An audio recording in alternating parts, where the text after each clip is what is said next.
आता है हल यस्तविल्लज़ीना यालमून वल्लज़ीना ला यालमून। तुम क्या समझते हो पढ़े लिखे और जाहिल दोनों बराबर है?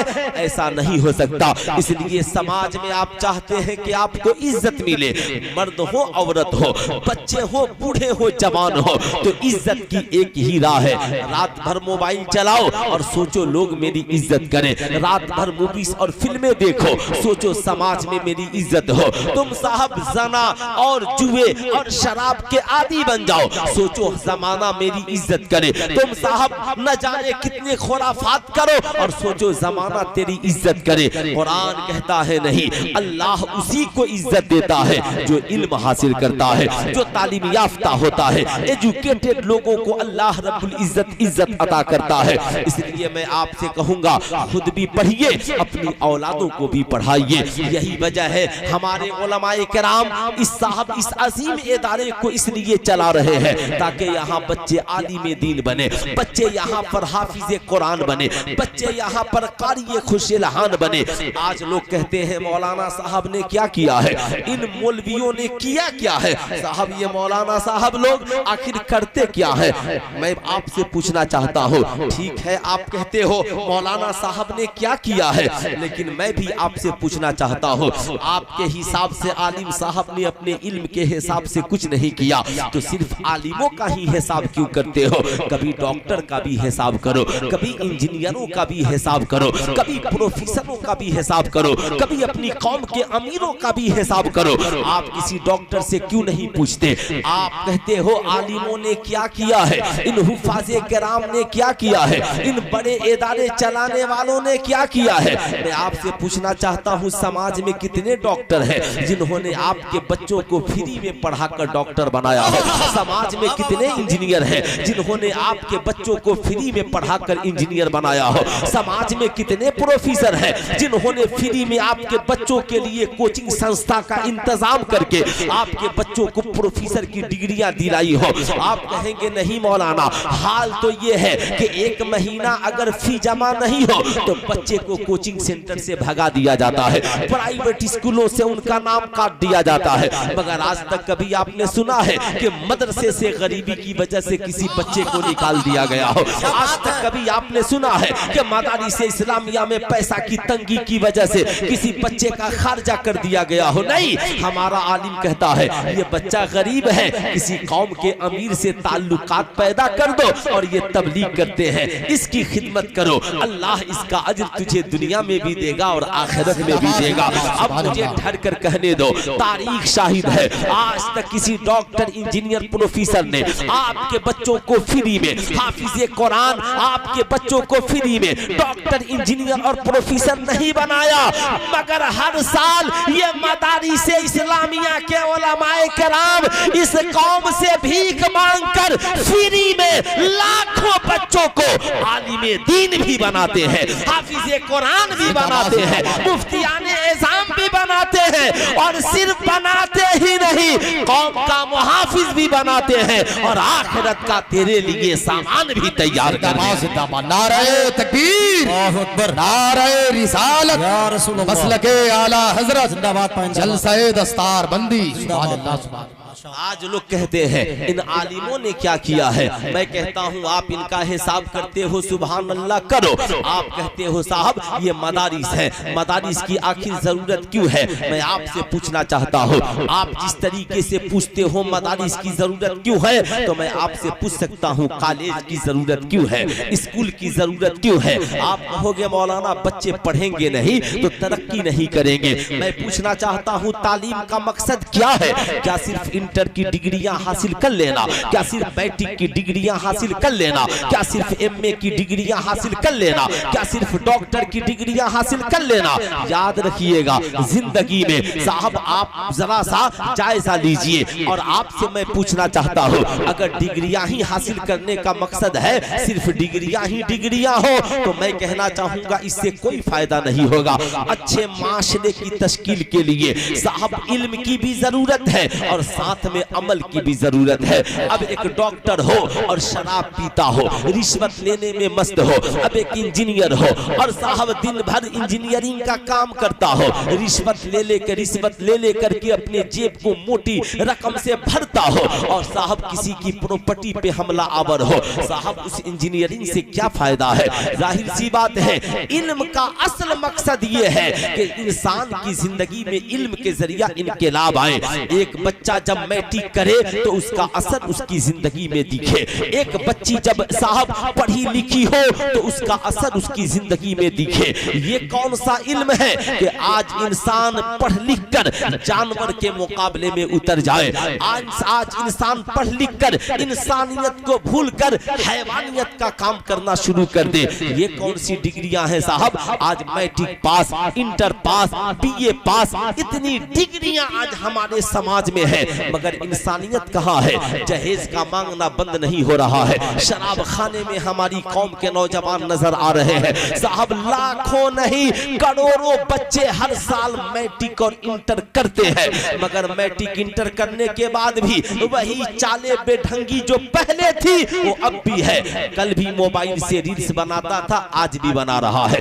कल भी वो बेटी मैट्रिक इंटर से पहले नाचती थी और आज भी नाच रही है। सवाल ये उठता है, आप तो मदरसों का बहुत हिसाब करते हो, कभी स्कूलों में जाकर के देखो, पूछो। मेरी बेटी तो कॉलेज में आने से पहले सर पे दुपट्टा रखती थी, मगर कॉलेज में आने के बाद सर से दुपट्टा कैसे उतर गया? मेरा बेटा तो बड़ा बाअदब था, माँ बाप का अदब करता था, मगर ये जब से मैट्रिक पास किया है, इंटर में गया है, बाप को गालियां देता है, माँ को बुरा भला कहता है। कॉलेज में क्या चला गया? आने के बाद इसने अपनी जिंदगी को तबाह कर ली। पूरी रात गेम खेलने में गुजार रहा है, आईपीएल और बीपीएल में सट्टा का बाजार गर्म कर रहा है। सवाल ये उठता है, प्रोफेसर साहब आप जरा ये तो बताइए कि मेरा बेटा तो कलम चलाने के लिए आया था, मगर ये कॉलेज में आकर तमचे और बंदूक कब से चलाने लगा? कोई साहब पहुंचते हैं, मौलाना पहुंचते हैं कॉलेज के प्रोफेसर साहब के पास, अरे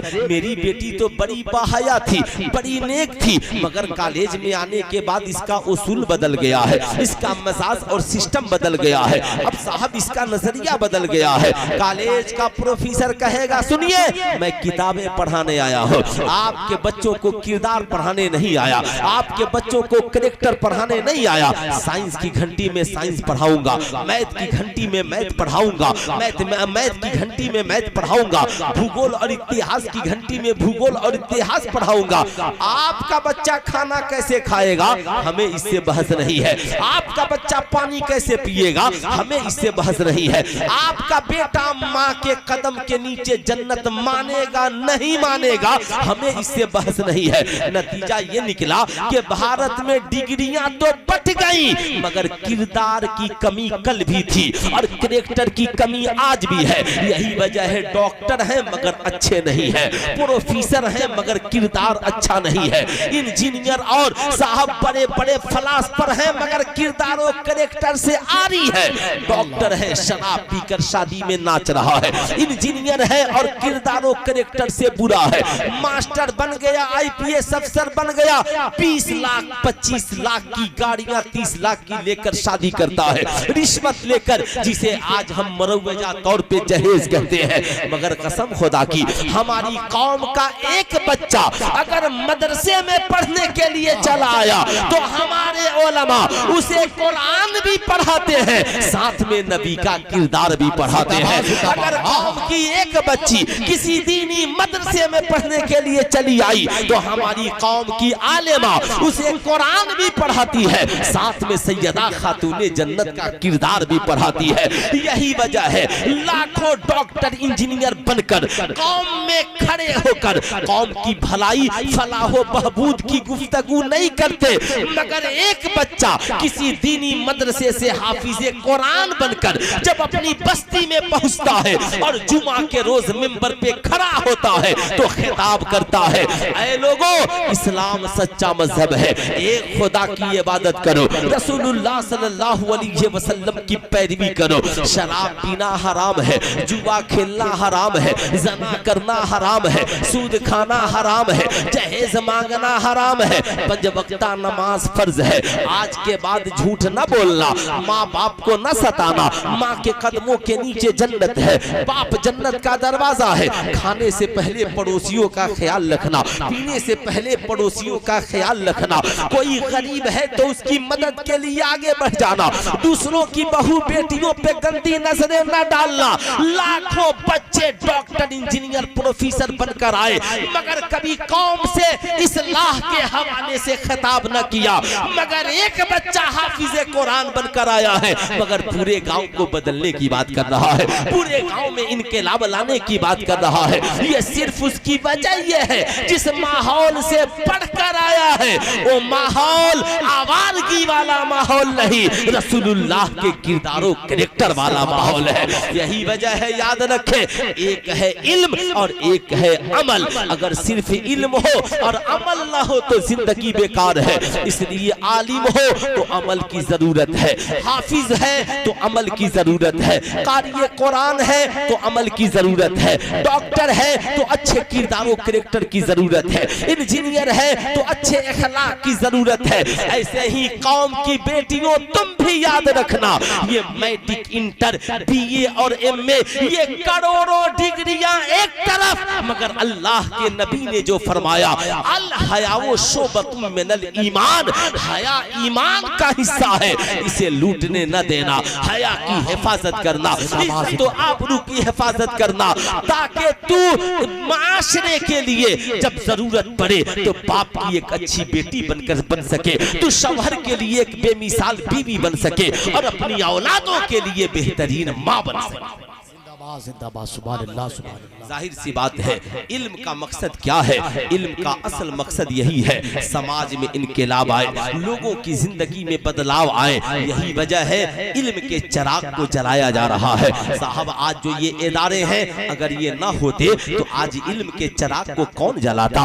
याद रखिएगा साहब, आज इसलिए सबको इस बात की फिक्र है, वो जानते हैं कि लाखों बच्चे, करोड़ों बच्चे डॉक्टर इंजीनियर प्रोफेसर बन जाए, इससे कोई बहुत ज्यादा असर पड़ने वाला नहीं है, इसलिए कि डॉक्टर उधर भी है इधर भी है, इंजीनियर उधर भी है इधर भी है, प्रोफेसर उधर भी है इधर भी है।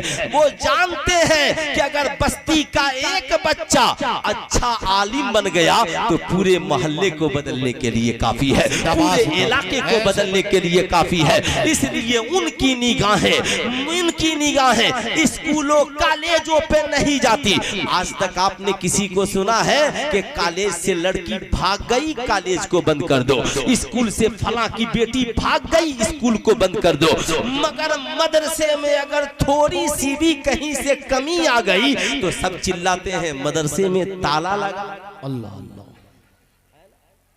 करोड़ों बुराइयां वहां है मगर वहां कोई बंद करने को तैयार नहीं है। इसलिए मैं अपनी कौम के नौजवानों से कहूंगा, हमें सिर्फ हम साहब आज उर्स की तकरीबों में उलझ करके रह गए। मैं कहूंगा बेशक उर्स कीजिए मगर जरा जिन बुजुर्गों के हम उर्स का क़याम करते हैं कभी उनकी जिंदगी को भी पढ़िए, कभी उनके जिंदगी का भी मुताला कीजिए। ये जो महीना चल रहा था पीराने पीर दस्तगीर का महीना चल रहा था, सब जानते हैं जब पीराने पीर की बात आती है ना, क्या कहा मेरे सरकार आला हजरत ने, जमाने को दरसे वफा दिया, वाह क्या मर्तबा ए गौस है बाला तेरा, ऊंचे ऊंचों के सरों से है कदम आला तेरा, सर भला कोई क्या जाने है कैसा तेरा, औलिया मलते हैं आंखें वो है तलवा तेरा। मगर मैं आपसे पूछना चाहता हूँ, आज हमारी कौम के नौजवानों को ये तो याद है गौसे आजम ने मुर्दे को जिंदा कर दिया, गौसे आजम ने मुर्गे को जिंदा कर दिया, गौसे आजम ने डूबी हुई किश्ती को वापस ला दिया। गौसे आजम एक बार में 70 मुरीदों के यहाँ तशरीफ ले गए, मगर गौसे आजम इस मकाम तक कैसे पहुंचे? कभी आपने इसका तज्जिया नहीं किया है, कभी आपने इसका जायजा नहीं लिया है। आप अपने बुजुर्गों के तालीमी सफर को पढ़े। ये कौन है आला हजरत? आज बच्चे 14 साल के होते हैं तो होश संभालते हैं, 20-22 साल 25 साल की उम्र में आलिम दीन, हाफिजे आलिम दीन बनते हैं, मुफ्ती वक्त बनते हैं। लेकिन सरकार आला हजरत कौन है जो 13 साल की उम्र में बने हैं तो आलिम ही नहीं बल्कि मुफ्ती वक्त बन करके निकले हैं। आप सोचे जरा सा, आपको कभी जायजा ले। हमारी तो आदत सिर्फ ये है, हम उर्स की तकरीबों में गए, चादरें चढ़ाए और चले आए। मैं अपनी कौम की बेटियों से भी कहूंगा, आपका भी मिजाज वही है। मुहर्रम आया तो बीबी फातिमा का फातिहा सुभान अल्लाह खूब कराइए, मगर कभी सैयदा खातून जन्नत की सीरत भी पढ़िए, कभी उम्मुल मोमिनीन सैयदा आयशा सिद्दीका की जिंदगी का भी मुताला कीजिए। आइए मैं आपको सरकार गौसे आजम की जिंदगी का एक गोशा बताता हूँ, उसके बाद हमारी कौम के बच्चों को फैसला करना है, हम खा पी कर पढ़ने वाला बनेंगे या गुर्बती की वजह से पढ़ाई छोड़कर भाग जाने वाला बनेंगे। आज हमारी कौम का नौजवान कहता है, मौलाना हमारे पास वसाइल नहीं है, हमारे पास जराए नहीं है। इतना बड़ा इदारा किस लिए है? इतनी बड़ी बिल्डिंग और इमारत किस लिए है? आपने इस इमारत को महदूद करके क्यों रखा है? आप इसे फरोग दीजिए, आप मिलजुल कर इसे इतना मजबूत कीजिए कि यहीं से बच्चे जहां अच्छा आलिम बन रहे हैं, यहीं पर हमारी कौम के बच्चों की दूसरी तालीमी जरूरियात भी पूरी हो जाए। आपने इन मदारिस को सिर्फ ये समझ लिया, मदरसे की तालीम का मकसद सिर्फ ये नहीं है जैसा हमने सोचा है। याद रखिएगा, इसे बढ़ाइए, अपने सरमाए और अपनी दौलत को लगाइए। कहां कहां आप कॉलेज बनाते फिरिएगा, कहां कहां जाकर के परमिशन लेते फिरिएगा और रजिस्ट्रेशन कराते फिरिएगा। अल्लाह ने आपको दिया है तो प्ले स्कूल इसी में एक कोने में चलाइए। उसके लिए कितने कमरे चाहिए? साहब, आप 99% बच्चे बच्चियां स्कूल कॉलेज में पढ़ते हैं। इसी इदारे से जोड़कर, इसी ट्रस्ट के माध्यम से एक बेहतरीन स्कूल भी चलाइए, ताकि कम से कम वहां पे आप हम अहले सुन्नत वल जमात के नजरियात को बढ़ाने वाले 1-2 आलिम तो स्कूल में हो, ताकि वो हजारों और लाखों बच्चे जो मैट्रिक इंटर करने के बाद अलीगढ़ जाकर गैरों के नजरियात के शिकार हो रहे हैं, वो यहीं पर हमारा आलिम उसे अपना नजरिया बताएगा। जब अलीगढ़ जाएगा तो बदअकीदा होकर नहीं आएगा, बल्कि खानकाहे बरकातिया का फैजान पाता हुआ नजर आएगा। मगर शर्त ये है, हम भी तो कुछ फिक्र करें। हमने आलिमों पे इतना बोझ डाल दिया, अब वो साहब इसी में परेशान है। रमजान में चंदा करना है, 100 बच्चे हैं उनका इंतजाम करना है। आपने कभी सोचा ही नहीं, आप तो सोचते हो आज घर में खाना क्या बनेगा, बेहतरीन मुर्ग मुसल्लम बिरयानी है कि नहीं है, कहीं बीवी नाराज ना हो जाए, कहीं बच्चे नाराज ना हो जाए। बेहतरीन मुर्ग मुसल्लम और बिरयानी वाली जिंदगी गुजारने वालों, याद रखना, सरकार गौसे आजम की जिंदगी को पढ़िए। 18 साल की उम्र में पीराने पीर दस्तगीर इल्म हासिल करने के लिए जीलान से चले और बगदाद पहुंचे हैं। माँ ने जो पैसे दिए थे रास्ते में खत्म हो गए, महीनों भूखे रह गए, साहब खाना तक नसीब ना हुआ। सरकार बड़े पीर दस्तगीर कहते हैं, मैं उस्ताद से सबक पढ़ता और मस्जिद के एक गोशे में बैठकर अपने सबक को याद करता। खाने की वजह से पढ़ाई में कोई कमी नहीं, भूख और प्यास की वजह से तालीम में कोई कमी नहीं। ये कौन गौसे आजम है?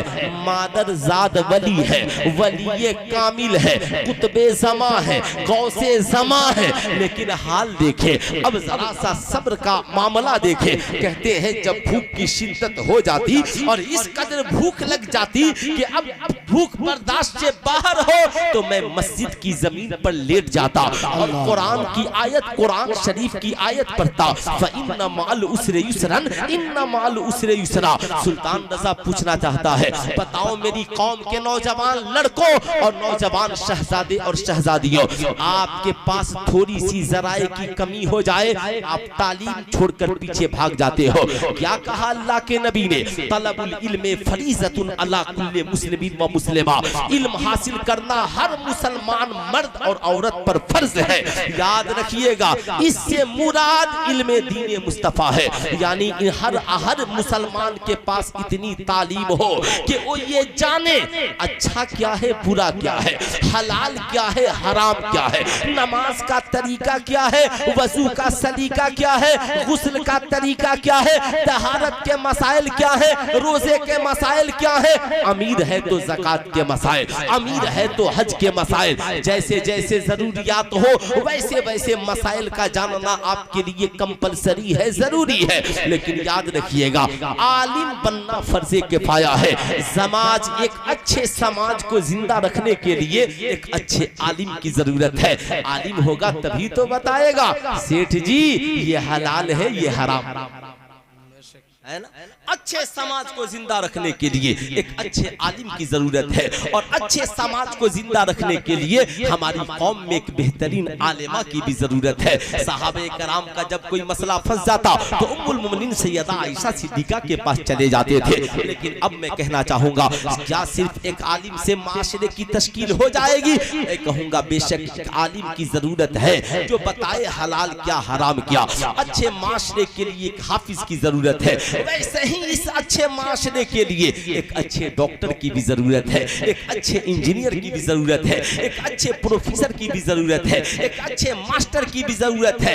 ऐसे ही इस मुल्क की और अपनी कौम की हिफाजत के लिए ज्यादा से ज्यादा सिपाहियों की भी जरूरत है, IPS अफसरान की भी जरूरत है। याद रखिएगा, ये दौर बम बारूद की लड़ाई का नहीं है, ये दौर साहब तलवारों की लड़ाई का नहीं है। वरना आप याद कीजिए, जहां जहां मामलात हुए, कितने बम चलाएंगे आप, कितने बारूद चलाएंगे आप। ये दौर बम बारूद की लड़ाई का नहीं, ये दौर याद रखिएगा इल्म और कलम की लड़ाई का है। इतना पढ़ो कि जहां वो जब इतना पढ़ो कि जब थानेदार की कुर्सी खाली हो तो तेरा बेटा उस कुर्सी पे नजर आए, जब IPS अफसर की कुर्सी खाली हो तेरा बेटा उस कुर्सी पर नजर आए। याद रखना, अगर एक बेटा थाने का तहसीलदार बन गया तो मुल्क की भी हिफाजत करेगा, कौम की भी हिफाजत करेगा। अगर एक नौजवान IPS अफसर बन गया, SP DM बन गया तो मुल्क की भी हिफाजत करेगा, नौजवानों की भी हिफाजत करेगा। मगर ये रात भर मोबाइल चलाने वाला नौजवान सुबह को पुलिस की भर्ती में कैसे दौड़ेगा? ये रात भर बिरयानी खाकर सोने वाली कौम साहब ये सोचती है हमारी हिफाजत के लिए कोई आ क्यों नहीं जाता। आज लोग कहते हैं आलिम साहब लोग क्या कर रहे हैं। मैं कहता हूँ आलिम का सिर्फ यही एक काम है क्या? बता, मस्जिद में फजर की नमाज कौन पढ़ाता है? सुबह को उठ करके कुरान का दर्स कौन देता है? बैठ करके दीन की बातें कौन बताता है? अपने इल्म के मुताबिक बच्चों को आलिम दीन कौन बना रहा है? लेकिन आप जो मदारिस में कितने % बच्चे पढ़ते हैं यार? 1% बच्चे भी मदरसे में नहीं पढ़ते, मगर 99% बच्चे जो स्कूल में पढ़ते हैं, कॉलेज में पढ़ते हैं। मैं पूछना चाहता हूँ वो 99% क्या कर रहे हैं? उनका रिजल्ट कहाँ? उनकी कोई जिम्मेदारी नहीं है। जब चाहा नाच लिया, गा लिया, जब चाहा कान में बाली पहन ली, हाथ में कड़ा पहन लिया, जब चाहा कमर तक चोटी बढ़ा ली, बाल बढ़ा लिया, शादी ब्याह में गया तो मिलाद के बाद मर्दूद डीजे पे नाचा और औरतों को नचवाया। साहब यही काम इस समाज में इन लोगों का रह गया है। सवाल ये उठता है, ये 1% जो मदरसे हैं, मदारिस इस्लामिया में जो बच्चे पढ़ते हैं, इनकी सबको फिक्र है, अरे मौलाना साहब आप लोग साइंस क्यों नहीं पढ़ाते हैं, इंग्लिश क्यों नहीं पढ़ाते हैं, मैथ क्यों नहीं पढ़ाते हैं? मैंने कहा ये बात बड़ी पुरानी थी कि मदरसे के आलिम इंग्लिश नहीं जानते थे। ये बात बहुत पुरानी हो गई कि मदरसे के बच्चे कंप्यूटर नहीं जानते थे। ये बात बड़ी पुरानी हो गई। इस वक्त बिहार के स्कूलों में जाएंगे ना तो उर्दू टीचर के जगह पे अक्सर मदारिस इस्लामिया के बच्चे मिलेंगे। आप बाप साहब उत्तर प्रदेश की बनारस यूनिवर्सिटी में चले जाइए, वहां पर अगर उर्दू का कोई प्रोफेसर मिलेगा तो अल जामियातुल अशरफिया मुबारकपुर का पढ़ा हुआ एक आलिम दीन मिलेगा। मैं आपसे पूछना चाहता हूं, आप कहां हो? बताओ, अपना हिसाब दो। तो मैं अपनी कौम के नौजवानों से कहूंगा, निकलो अंधेरे से, निकलो। मैं ये नहीं कहता, निकलो अंधेरे से, बदलो अपने मिजाज को। और ये जो मोबाइल को तुमने लंबे लंबे मोबाइल को अपना साथी बना लिया है ना, अभी कटिहार में एक साहब मुझ पे नाराज हो गए, कहा आप जमात रजाए मुस्तफा के सिवान के सदर है और आपने क्यों नहीं इन वीडियो और चैनल वालों को मना किया। मैंने कहा कहां हम लाठी लेकर के घूमे। जाहिर सी बात है, हम तो मना करते ही कि ये वीडियो की जरूरत नहीं है। साहब, वीडियो की जरूरत नहीं, इस कौम को किताब की जरूरत है। से बताइए, आपसे मैं पूछना चाहता हूँ, बताओ मुस्तफा जाने रहमत सल्लल्लाहु अलैहि वसल्लम जब इस खाके गीती पर तशरीफ ले आए तो उनका साथी कौन बनकर आया? सिर्फ नौजवान सुने, कौन बनकर के आया उनका साथी? क्या कोई इंसान बनकर आया? क्या कोई फरिश्ता बनकर आया?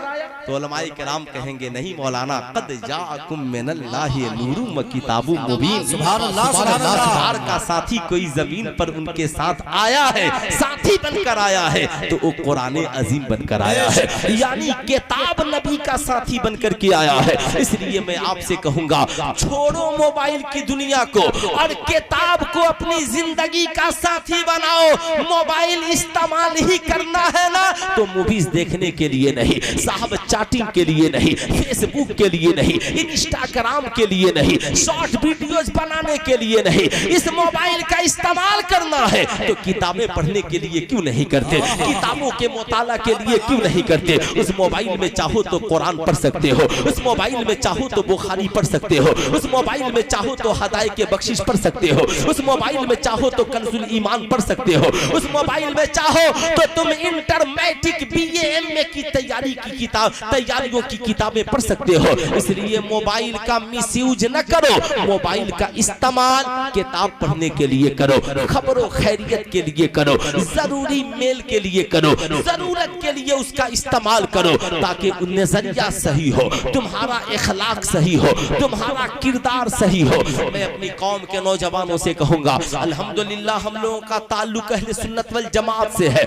हमारे यहाँ हजारों उर्स की तकरीबें होती है, लाखों करोड़ों लोग, हर शख्स मुरीद है कहीं न कहीं से, मगर आप कभी उस खानकाह की तारीख उठा करके पढ़े। अगर कोई कछौचा शरीफ से मुरीद है तो तन्हा मखदूम सिमना के वालिद गिरामी ने सिमना में अपनी हुकूमत में 1000 मदारिस बनवाए थे। आप अगर कोई बरेली शरीफ से मुरीद है तो सिर्फ आला हजरत की जिंदगी देखे, जितनी रोटियां नहीं खाई आला हजरत ने, उससे ज्यादा किताबें लिखी है बरेली के अहमद रजा ने। आप साहब मुरीद हैं, अगर आप मुरीद हैं तो हुजूर हाफिज मिल्लत की जिंदगी को पढ़िए। अगर आप मुरीद हैं ना, हाफिज मिल्लत की जिंदगी को पढ़िए। उन्होंने अपनी जिंदगी के लिए बहुत बड़ी हवेली नहीं बनाई, बल्कि इस कौम की हिफाजत के लिए अल जामियातुल अशरफिया मुबारकपुर जैसी यूनिवर्सिटी बनाई है। नारे तकबीर, नारे तकबीर, नारे रिसालत, नारे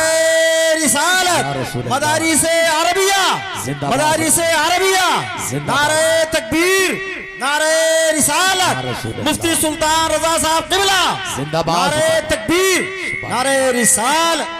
आप कलकत्ता और उड़ीसा चले, मैं जानता हूं बहुत सारे लोगों की तबीयत नहीं लग रही है, रात के 12 बजने वाले, अभी तक इस कौम को टहलने से फुर्सत नहीं है, इस कौम को घूमने से फुर्सत नहीं है।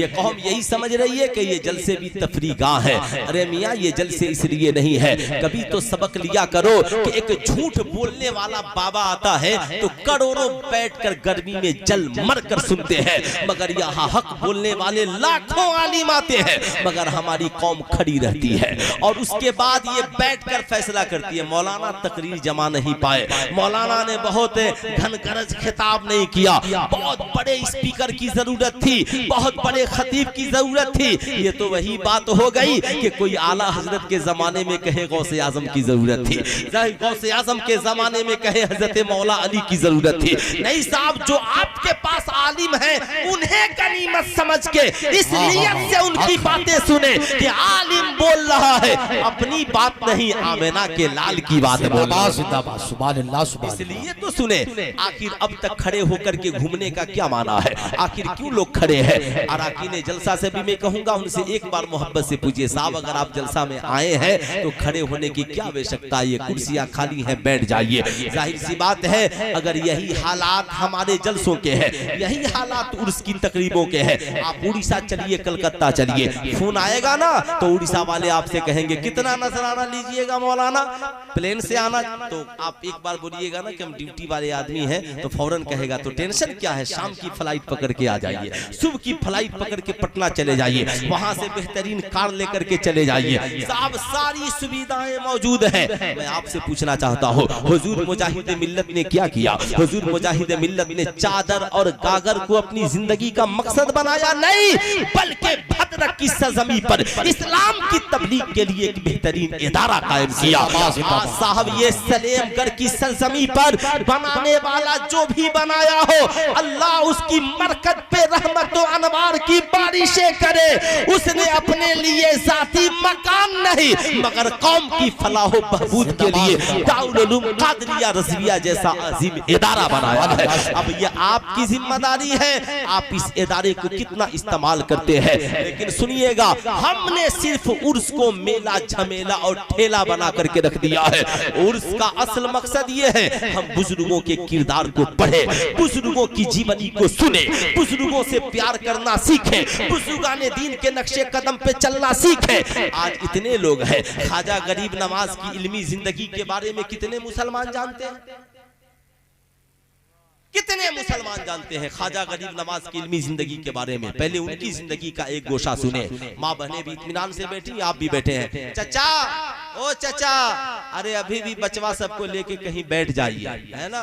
चचा लोग भी अजीब हैं, बुढ़ापे का आलम है और साहब इस आलम में भी टहल ही रहे हैं, न जाने कब तक टहलेंगे। जाहिर सी बात है, इसलिए गौर से सुनिएगा। हजरत ख्वाजा गरीब नवाज है इल्म तफसीर पढ़ने के लिए, क्या पढ़ने के लिए? इल्मे तफसीर पढ़ने के लिए उस वक्त के सबसे बड़े मुफस्सिर की बारगाह में गए। अब मैं आपसे पूछना चाहता हूँ, ये आज का जाहिल मजाबिर कहता है ये शरीयत वाले अलग हैं और तरीकत वाले अलग हैं। सुल्तान रजा उनसे पूछना चाहता है, अगर इल्म एक पीर के लिए जरूरी नहीं है तो हिंदल वली पढ़ने के लिए क्यों गए? अगर इल्म किसी मजाबिर के लिए, मजार पे रहने वाले के लिए जरूरी नहीं है, अगर 10-10 सोने की अंगूठी पहनने वाला मजाबिर होगा, हाथ में कड़ा पहनने वाला मजाबिर होगा, छोटा और बाल बढ़ाकर कमर तक नाचने वाला मजाबिर होगा, तो याद रखिएगा सिवाय बदनामी के कुछ हासिल होने वाला नहीं है। साहब ये अपने किरदारों कैरेक्टर से अहले सुन्नत वल जमात को बदनाम कर रहे हैं। क्या इस्लाम में खुदा के अलावा किसी का सजदा जायज है? मोहब्बत का मतलब ये नहीं है। आला हजरत ने क्या कहा, पेशे नजर ओ नौबहार, सजदे को दिल है बेकरार, रोकिए सर को रोकिए। हाँ यही तो